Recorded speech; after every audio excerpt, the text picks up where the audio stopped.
ടീച്ചറിൻ്റെ കുഞ്ഞുമക്കൾക്ക് നമസ്കാരം. നമസ്കാരം അല്ലേ? സുഖമല്ലേ? സുഖമാണോ? എനിക്ക് സുഖമാണ്. എന്തൊക്കെയുണ്ട് വിശേഷം? നല്ല വിശേഷം. ഓക്കെ, നിങ്ങൾക്ക് നല്ല വിശേഷമാണെന്ന് കേൾക്കുന്നത് ടീച്ചറിൻ്റെ സന്തോഷമാണ്. നിങ്ങൾക്ക് സുഖമാണെന്ന് അറിയുന്നത് ടീച്ചറിൻ്റെ സന്തോഷമാണ്. അപ്പം നമുക്ക് അടുത്ത അക്ഷരം പഠിച്ചാലോ? ഇതേ സന്തോഷത്തിൽ നമുക്ക് അടുത്ത അക്ഷരം പഠിക്കാം. ഓക്കെ, കഴിഞ്ഞ ക്ലാസ്സിൽ നമ്മൾ പഠിച്ചത് ഏത് വരെ അക്ഷരങ്ങളാണ്? ഋ അല്ലേ? സ്വരാക്ഷരങ്ങളാണ് നമ്മൾ പഠിച്ചുകൊണ്ടിരിക്കുന്നത്. അതിൽ ആ, ആ, ഇ, ഈ, ഉ, ഊ, ഋ വരെ നമ്മൾ പഠിച്ചു. ഇനി നമ്മൾ പഠിക്കാൻ പോകുന്നത് ഏതക്ഷരങ്ങളായിരിക്കും? രണ്ടക്ഷരമാണെന്ന് പഠിക്കാൻ പോകുന്നത്. അതെന്താ ടീച്ചറെ രണ്ടക്ഷരം അല്ലേ? ഒരക്ഷരം വെച്ചല്ലേ ഒരു ക്ലാസ്സിൽ പറഞ്ഞത്? അങ്ങനെയായിരിക്കും ഇപ്പം നിങ്ങൾ ചിന്തിക്കുന്നത്. എളുപ്പമാണ്, അതുകൊണ്ടാണ് ടീച്ചർ രണ്ടക്ഷരം വെച്ച് പഠിപ്പിക്കുന്നത്.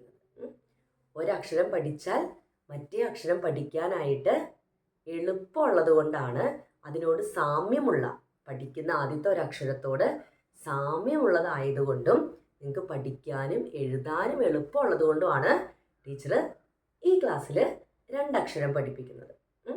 അപ്പോൾ നമുക്ക് അതുപോലെ സാമ്യം വരുന്ന, നിങ്ങൾക്ക് എഴുതാൻ പറ്റുന്ന എളുപ്പമുള്ള അക്ഷരങ്ങൾ വരുമ്പോൾ നമുക്ക് 2ഓ 3ഓ വെച്ച് പഠിക്കാം. പക്ഷെ നിങ്ങൾ ശ്രദ്ധിച്ചിരുന്നാൽ നിങ്ങൾക്കത് എഴുതാൻ പറ്റും. ചെറിയ ചെറിയ വ്യത്യാസങ്ങളേ ഉള്ളൂ.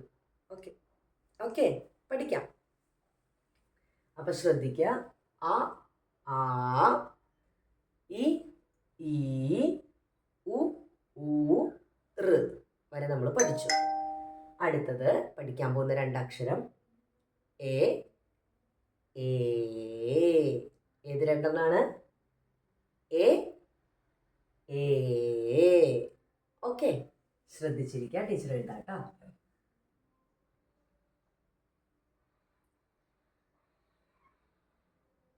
എ,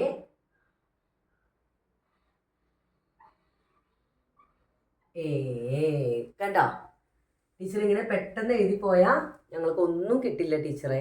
അങ്ങനെയല്ലേ നിങ്ങളിപ്പോൾ ചിന്തിച്ചത്? ടീച്ചർ പെട്ടെന്ന് എഴുതുന്നില്ല, ഏതക്ഷരമാണ് പഠിക്കുന്നതെന്ന് ഒന്ന് എഴുതിയത് മാത്രം. ഇനി അത് നമുക്ക് സാവധാനം ഓരോന്ന് എഴുതി ടീച്ചർ കാണിച്ചു തരാം. ശ്രദ്ധയോടെ ഇരിക്കുക. ആദ്യം നമുക്ക് എ എഴുതാം. ഏതക്ഷരം? എ. നമുക്ക് ഓർഡറിൽ തന്നെ എഴുതാം. എ ആണ് നമ്മൾ എഴുതുന്നത് കേട്ടോ. ശ്രദ്ധയോടെ ഇരിക്കുക. ഇപ്പം നിങ്ങൾ ബുക്കും പേപ്പറും പേനും ഒന്നും എടുക്കണ്ട. നിങ്ങൾ ക്ലാസ്സിൽ ശ്രദ്ധിച്ചിരുന്നാൽ മതി. ടീച്ചർ എങ്ങനെയാണ് അത് എഴുതുന്നത്, എങ്ങനെയാണ് ടീച്ചറിൻ്റെ വിരലുകൾ കൈ പോകുന്നത്, പേന എങ്ങനെയൊക്കെ പോകുന്നു എന്നുള്ളത് ശ്രദ്ധിച്ചിരിക്കുക. ക്ലാസ് കഴിഞ്ഞതിന് ശേഷം നിങ്ങൾ ക്ലാസ്സിൽ ശ്രദ്ധിച്ചിരിക്കുമ്പോൾ നിങ്ങളുടെ മനസ്സിൽ പതിയും. എന്നിട്ട് ക്ലാസ് കഴിഞ്ഞ് കഴിയുമ്പോൾ നിങ്ങൾ എഴുതുക. ഓക്കെ, നോക്കുക. എ ആണ് എഴുതുന്നത് കേട്ടോ. നമ്മൾ പാ എഴുതിയില്ലേ, അതേപോലെ ഇവിടം വരെ എഴുതുക. പാ എഴുതുമ്പോൾ നമ്മൾ എന്താ ചെയ്യുക? കൈ ഇവിടെ വെച്ച് നിർത്തി കൈ എടുക്കും അല്ലേ? ഇതെടുക്കാൻ പാടില്ല, ശ്രദ്ധിച്ചോ. ഇനി അതേ ലൈനിലൂടെ തിരികെ വന്ന് ഇവിടെ ഒരു ഗ്യാപ്പ് വേണം. ഇവിടെ ഒരു സ്പേസ് കൊടുത്ത് ഇങ്ങനെ പോയി മേലെ ടച്ച് ചെയ്യരുത്, മേലത്തെ ലൈനിൽ ടച്ച് ചെയ്യരുത്, ഇവിടെ കൊണ്ടെത്തിക്കണം. കണ്ടോ? ഓക്കെ, ഒന്നും കൂടെ എഴുതാട്ടോ ടീച്ചർ, അപ്പം മനസ്സിലാവും. പാ എങ്ങനെ എഴുതിയെന്ന് വെച്ച് കഴിഞ്ഞാൽ അതുപോലെ എഴുതുക. എന്നിട്ട് കൈ എടുക്കരുത്. മലയാള അക്ഷരങ്ങളുടെ ഒരു പ്രത്യേകത ടീച്ചർ പറഞ്ഞിട്ടുണ്ട്, കൈ എടുക്കാതെ എഴുതണം. എങ്ങനെയാണ്? കൈ എടുക്കാതെ തുടങ്ങിയിട്ട് അത് അവസാനിക്കുമ്പോൾ മാത്രമാണ് കൈ എടുക്കാൻ പാടുള്ളൂ.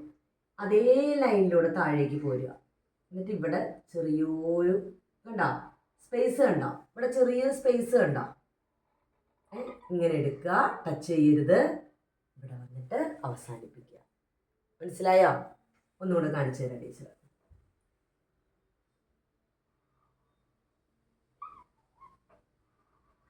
പ എഴുതുക, ശേഷം താഴേക്ക് വരിക, അതേപോലെ ഇവിടെ ടച്ച് ചെയ്യരുത്, ഇവിടം വരെ എടുക്കുക. മനസ്സിലായോ? ഇത് ഏതക്ഷരമാണ്? എ. ഒന്ന് പറഞ്ഞേ. എ. ഏതക്ഷരമാണിത്? എ. നമുക്കിനി എ പഠിച്ചാലോ? എ എഴുതാൻ പഠിച്ചില്ലേ? ഇനി ഏന്ന് അക്ഷരം പഠിച്ചാലോ?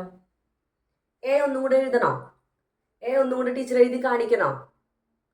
വേണം. ഓക്കെ, അങ്ങനെ എഴുതി കാണിക്കാം. ശ്രദ്ധിക്കുക കേട്ടോ. നോക്കുക.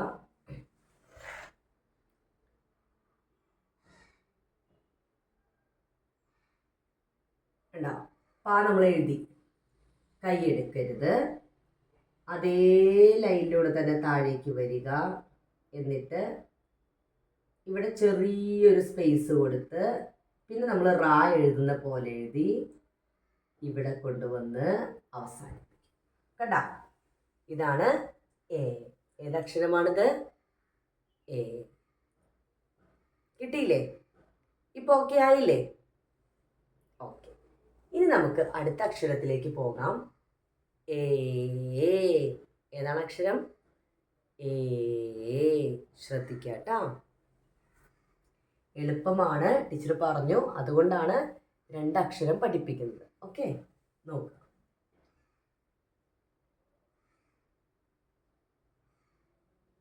നേരത്തെ എഴുതിയത് പോലെ തന്നെയാണ് കേട്ടാ. പാ എഴുതിയില്ലേ? അതുപോലെ എഴുതുക. താഴേക്ക് കൊണ്ടുവരിക. ഇവിടം വരെ എ എഴുതുന്ന പോലെ എന്നിട്ട് എന്ത് ചെയ്യണം? ഇങ്ങനൊരു കുനിപ്പ് കൊടുക്കുക. കണ്ട, മാത്സിൽ നമ്മൾ 3 എഴുതില്ലേ? മാത്സിൽ നമ്മൾ 3 എന്ന് എഴുതാറില്ലേ? അതേപോലെ ഈ ഭാഗത്ത് വരണം. കണ്ടോ? ഇങ്ങനെ വരുമ്പോൾ എന്നുള്ള മാത്സ് അല്ല ടീച്ചർ പഠിപ്പിക്കുന്നത്. ഇംഗ്ലീഷ് 3 എന്ന് പറയാനല്ല പഠിപ്പിക്കുന്നത്, മലയാളമാണ് പഠിപ്പിക്കുന്നത്. നിങ്ങൾക്ക് അറിയാവുന്ന ഒരു കാര്യം അതുമായിട്ട് സാമ്യമുള്ളതായിട്ട് ടീച്ചർ പഠിപ്പിക്കുന്നതാണ്, നിങ്ങൾക്ക് പഠിക്കാൻ എളുപ്പത്തിന്. കേട്ടോ? ശ്രദ്ധിക്കുക. കണ്ട, നമ്മൾ 3 എഴുതുന്നില്ലേ? അതേപോലെ ഇവിടെ ഇങ്ങനെ ഒരു കുനിപ്പ് വരണം. അപ്പം അതെന്താവും? എ. എന്താണ്? എ. ഓക്കെ, ഒന്നുകൂടെ എഴുതി കാണിക്കാൻ ടീച്ചർ. ശ്രദ്ധിച്ചിരിക്കുക. എഴുതുക. പാ എഴുതുക. ശേഷം നമ്മൾ എ എങ്ങനെയാണോ എഴുതിയത് അതേപോലെ എഴുതിയിട്ട് ഇവിടെ വരുമ്പോൾ കുനിപ്പ് കൊടുക്കുക. കണ്ടോ? എ. കിട്ടിയില്ലേ? നമുക്കിനി ഒന്നുകൂടെ എഴുതിയാലോ? പാ എഴുതുക. എ എഴുതുപോലെ എഴുതുക. ഇവിടെ വരുമ്പോൾ ഒരു 2 കുനിപ്പ് കൊടുക്കുക. അത് എ. ഓക്കെ, ഇനി നമുക്കിത് രണ്ടും കൂടെ നമുക്ക് എഴുതാം. അപ്പം നമ്മൾ എ പഠിച്ചു, എ പഠിച്ചു. ഇനി എന്ത് ചെയ്യണം? നമുക്ക് രണ്ടും കൂടെ ഒന്ന് എഴുതി നോക്കാം. അപ്പം വ്യത്യാസം മനസ്സിലാവും. പെട്ടെന്ന് നിങ്ങളുടെ മനസ്സിൽ അത് പതിയും. എങ്ങനെയാണ് എ എഴുതുക, എങ്ങനെയാണ് എ എഴുതുക എന്നുള്ളത്. കേട്ടോ? നോക്കാം, ശ്രദ്ധിച്ചിരിക്കുക. ആദ്യം എ എഴുതാം. പ എഴുതി. പായല്ല നമ്മൾ എഴുതുന്നത്, മുന്നേ പഠിച്ച പരിചയമുള്ളത് വെച്ച് ടീച്ചർ മനസ്സിലാക്കി തരുന്നതാണ് കേട്ടോ. കൈ എടുക്കരുത്. അതേ ലൈനിലൂടെ ബാക്കിലേക്ക് പോരുക. ഇങ്ങനെ വന്നിട്ട് നമ്മൾ റാ എഴുതുന്ന പോലെ എഴുതി ഇവിടെ വന്ന് അവസാനിപ്പിക്കുക. ഇതാണ് എ. ഏതാണ് അക്ഷരം? എ. അടുത്തത് ഇത് എഴുതുക. എഴുതിയ പോലെ തന്നെ എഴുതുക. ബാക്കിലേക്ക് പോരുക. എ എങ്ങനെ എഴുതിയത് അതേപോലെ എഴുതിയിട്ട് ഇവിടെ വരുമ്പോൾ 2 കുനിപ്പ് കൊടുക്കുക. ഇതെന്താണ്? എ. ഓക്കെ, അപ്പം നമ്മൾ എ പഠിച്ചു, എ എഴുതാനും പഠിച്ചു. 2 അക്ഷരങ്ങൾ നമ്മളിന്ന് പഠിച്ചിട്ടുണ്ട്. ഓക്കെ, അടുത്ത ക്ലാസ്സിൽ വരുമ്പോൾ മിടുക്കന്മാരും മിടുക്കികളും ആയിട്ട് ഈ 2 അക്ഷരം കൂടെ പഠിച്ചിട്ട് വരണം. അപ്പം നമ്മളിപ്പോൾ ഏതൊക്കെ അക്ഷരങ്ങൾ വരെ പഠിച്ചു? ആ, ആ, ഇ, ഈ, ഉ, ഊ, ഋ, ഋ, എ, ഏ. കണ്ടോ?